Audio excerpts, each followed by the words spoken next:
Hello everyone, this is Michael from Diamond Seed Astrology. This video is going to be about archetypes, as so many of my other videos have been. But this is a very specific video about archetypes in astrology versus the larger archetypes of mythology and in culture in general. So this is a major point of distinction that needs to be discussed, because we really can't mash all of the mythological archetypal concepts for the seven planetary gods. If we were to look to try and get every single thing that was said about any of these mythological figures over the course of history, we would be in trouble, because we can't possibly mash all of those things into any one of these archetypes. In astrology, what we should be looking for, in my opinion, is a sort of like if we had a palette of colors that make up the entirety of the visible spectrum. The planetary gods need to essentially be they divide up the visible light between them. So each of these gods gets a certain amount of this whole spectrum, and we want there to be basically very little that is not encompassed by that in our understanding of these gods, because we need all of reality basically to be fall under the auspices of these archetypal ideas. And there are things clearly when you get the influence of multiple planetary figures, where you will have the children of the gods, where you have a mixture of multiple of these gods' influences, and this happens all the time. This is how astrologers delineate an event. They look at where the planets are, if they're in a position that's of power, that is going to have a significant effect on an event, and the entire gamut of reasons why a planet may have a great deal of power or influence over an event or a person's chart is something that's a bit too big for this video. But in any case, so in astrology we want the gods to essentially be like this. These colors, essentially, we want them to be able to explain most everything that's going on in reality, versus mythology and in scripture, where these gods or God or whatever we find in the more monotheistic traditions, we get something very different in those places. However, we need to study both of these things. We need to understand that the how we're going to define a planetary archetype, what realm it's going to have power in, where it's going to be fallen or debilitated. These are things we need to try and understand, but the mythological terrain is going to extraordinarily influence the astrologer's basic idea of how these archetypes fit into reality. So in order to really talk about this, we need to understand that astrology comes out of something like first of all, it comes out of a pre-Socratic mindset, and then it's heavily influenced by a Platonic idea of how the universe works. And in these ideas, we're going to find that there's some sort of original divine force that sits behind all of reality, and then this essential force sort of divides after it's after the world has manifest. We get this. We see this in various things like the Gnostic idea of the universe, where you have some sort of creator god that's way far away from us, that we really don't understand, and then we have a demiurgic god who's actually sort of like the management of this plane of existence, that is actually interested in what's going on here, that may or may not be archonic in the Gnostic way of speaking, which would be generally an evil god, or one who's acting as a sort of a prison guard who's keeping us here in this realm. Tends to be a pretty negative set of ideas with regards to our human existence in this plane. So these archetypes are going to have to be divided, as I said, into something very elemental for astrology to really work. They're in our lexicon of astrological terminology. We tend to use these ideas like benefic for the planets, Jupiter and Venus, and then we use malefic for the planets that are tend to move things towards a state of entropy, or a state of extreme intemperance, and those benefic planets tend to move things towards a state of in which fertility is possible, in which the things can come together. Those malefic planets tend to disturb or create a situation in which the fertile, the creative impulses will tend to be much more difficult, or the things they do create tend to be more problematic, tend to be of excessive heat or excessive cold, or creates situations in which there's adversity that needs to be overcome. Whereas the benefic planets tend to create a situation where there's a harmony, where things are in fact able to create and procreate, quite literally, because we're looking back into history, a pagan history particularly, where fertility was considered the greatest mystery of our existence. Why are we here? How does anything get here? And the incredible miracle that is fertility, which tends to give us female gods, where gods are the creator gods tend to be feminine, versus the later monotheistic traditions, which give us gods that are male and have more of a proclivity for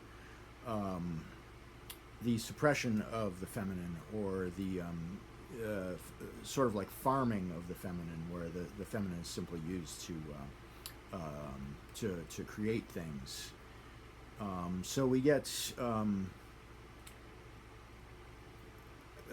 we have to start to look at what we think about these things, and really get into the weeds about our ideas. If we're going to look at, say, Jupiter as our astrological Jupiter, we can certainly look at this planetary force as one that's simply expansive, that's simply cohesive, generally, one that's uplifting, one that's tends to help us to believe in positive outcomes. We can stop there, and this is going to maybe even be useful in our astrology without muddying the waters too much. However, one has to understand that even these things which seem universally positive to most people at first glance, there's some problems in the unfiltered, pure belief in things. We get the rose-colored glasses. We get the idea that we can expand eternally, that we can just go towards the light, and everything's going to be great if we just believe, versus something that's more down to earth, where we're not just in that state of pure wishful thinking. There's certainly a place for it, but I'm not trying to demonize it by any stretch of the imagination, but it's only one of the tools that we need in order to get things done. I've spoken about this before, but we have the this idea sort of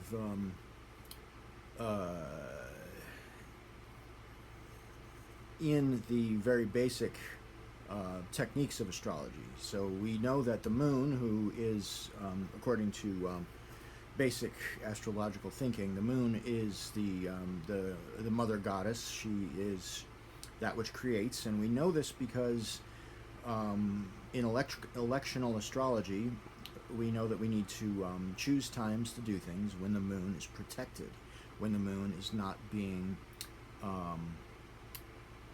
essentially attacked by Saturn, where the moon is not being attacked by Mars, which are the two debilitating and intemperate planetary forces.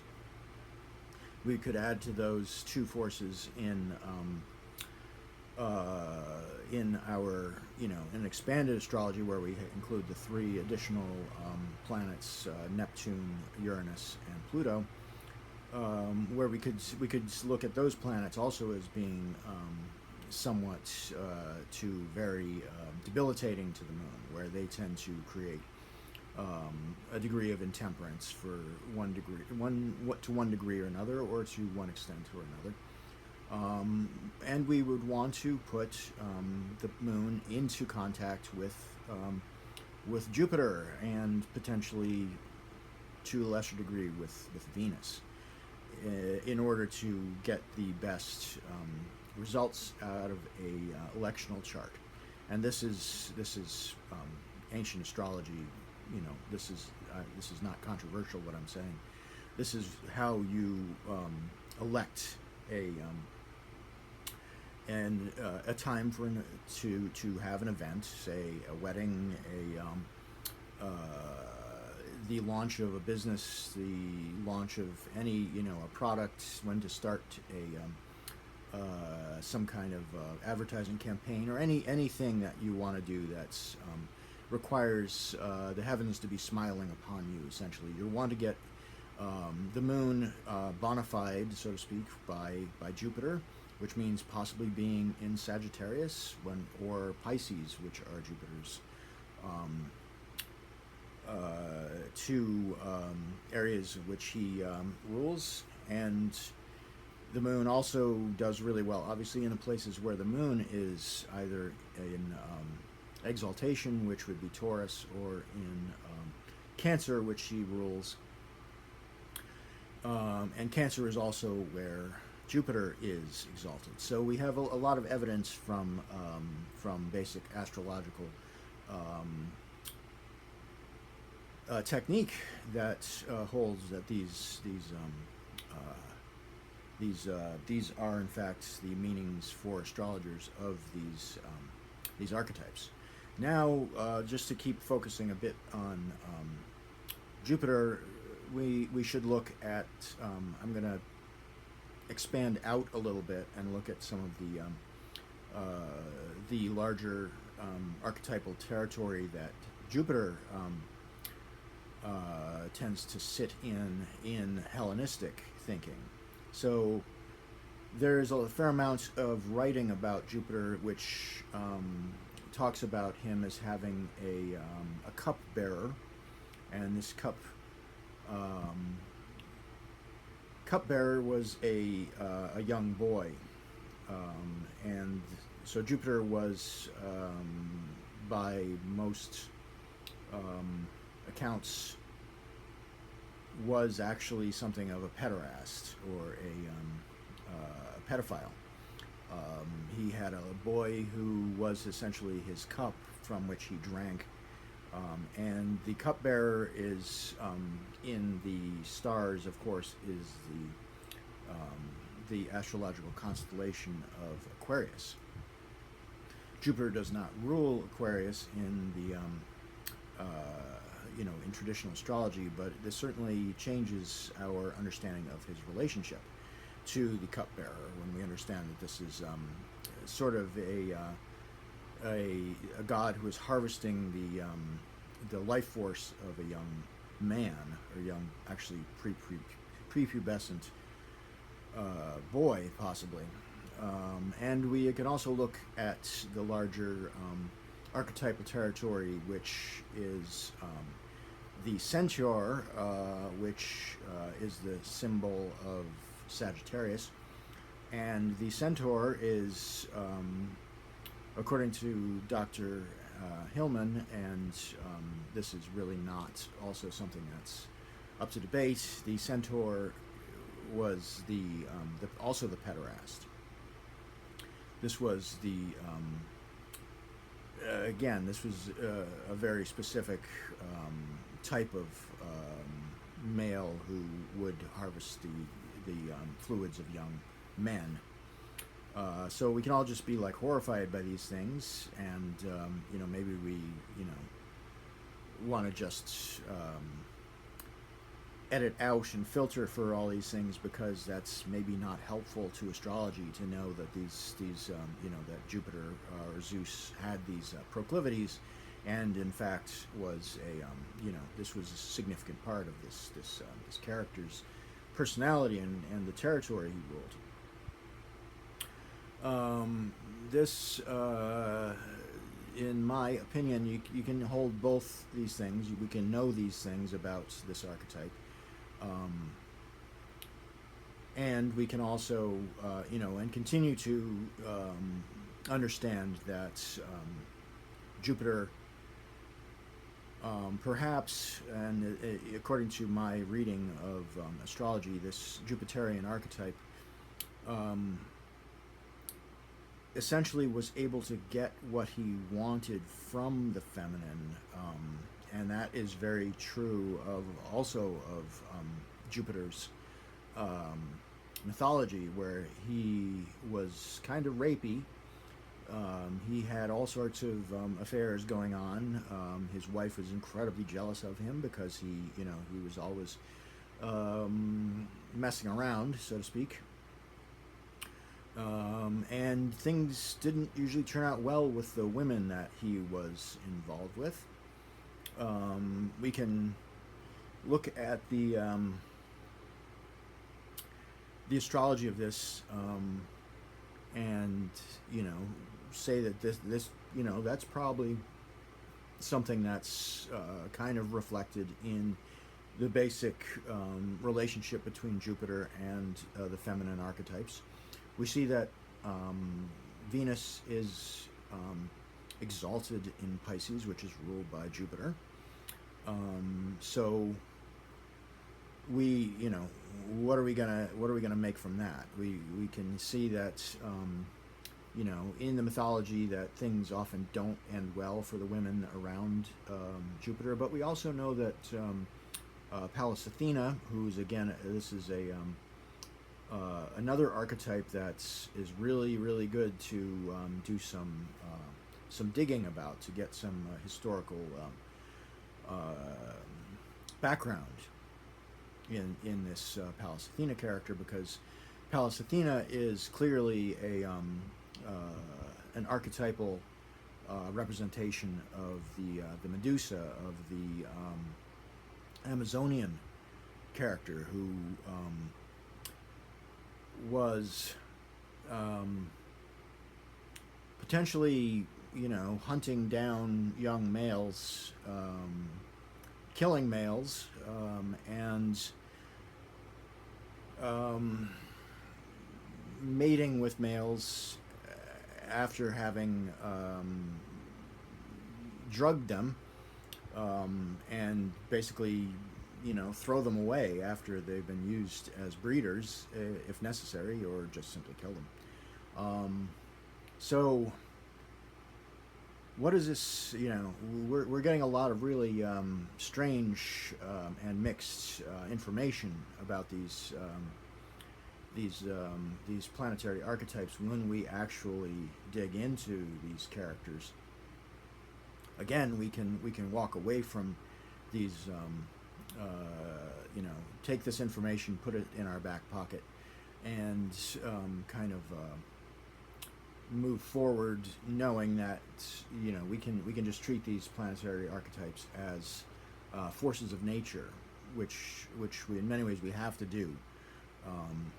But they have all of this baggage around them, and this baggage is best interpreted, in my view, as reflections of a time, a fairly large historical time, when the paradigm of human societal organization moved from the matrilineal to the patrilineal, and this movement from the one feminine-dominated archetypal territory to the this patrilineal archetype, just out of this sprung all of these bizarre things like the gynomorph, the hermaphrodite, and these other characters such as Jesus, as being like a co-optation of the feminine into a masculine-dominated paradigm. This is something that we really need to have we need to come to grips with that this is what's in fact going on, and that we still haven't dealt with that as a society. In our current situation, we have people who want to go back to a more a golden age, if you will, which would be a Saturn-dominated age in which you have the patriarch basically protecting a female-dominated societal organization, and you have this sort of patrilineal and masculine-dominated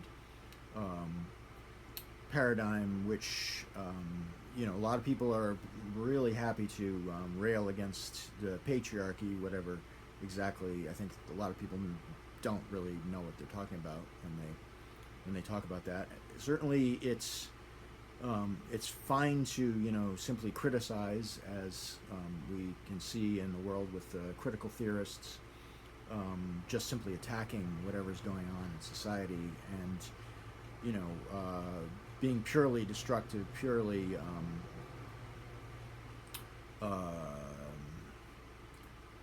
demolishing what they see as bad, while unwillingly, they're unwilling to look at historical precedents for the thing that they're advocating, and how bad that can be when that is out of control.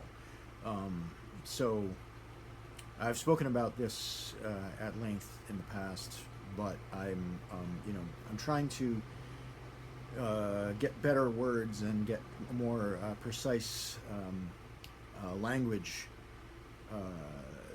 around this in order to help people to understand. What I'm advocating is, when we start to talk about the goddess, it's easy to think that we're talking about something religious, just as when we talk about God. But when we start to talk about the god and the goddess, and a sort of spiritual ecosystem in which these archetypes naturally interact, and these archetypes as being sort of at the basis of reality, and simply manifesting, just as I've talked about before. The yin yang symbol is a great um, example, a great metaphor for how reality works. That there's the forces that are dark, the forces that are light, the forces that expand, the forces that contract. That we're in a world that is dominated by these things. That when we can start to understand it as a place that's in which these forces are working themselves out, that they're harmonizing constantly, and also in other ways going into states of entropy. It's my belief that a lot of people who are interested in synchromysticism and other ideas, that are sort of like I think Chris Knowles calls it like a treating reality as being, through the understanding reality through the techniques of dream interpretation. When you have enough information, it's possible to start seeing things like numerological, etymological, words, ideas that appear to be cohesive to describe things. I think that these are good. That we should be able to look at reality in this sort of dream interpretive way. That society is in fact working in there's a collective consciousness that is expressing itself through all of us, that we can look at it and then interpret things in that way. I think that's something that I certainly am attempting to do. But if we're not also understanding that there's sort of this greater interaction between the masculine and feminine forces, so to speak, because even these forces themselves are constantly moving from one side to the other, that we each are doing this as individuals, where sometimes we're receptive, sometimes we're moving outwards, we're moving inwards. There's so many ways in which this, if you don't get the metaphor right, you wind up with something where you're starting to tell women that are supposed to be entirely just receptive to the man, where they're not supposed to take the lead ever, where men are simply supposed to be dominating everything all the time. These things are absolutely ludicrous and extremely destructive when we're going to take these literally. In that black and white fashion. So, all right, that's good for today. This is Michael from Diamond Seed Astrology. I will be coming out with another book probably by the end of the year. And for now, I'm just working towards greater understanding of these various early, especially Hellenistic era, and going past that into the Bronze Age, these ideas and how they've manifested, and what to take out of these things moving forward. All right, thanks very much.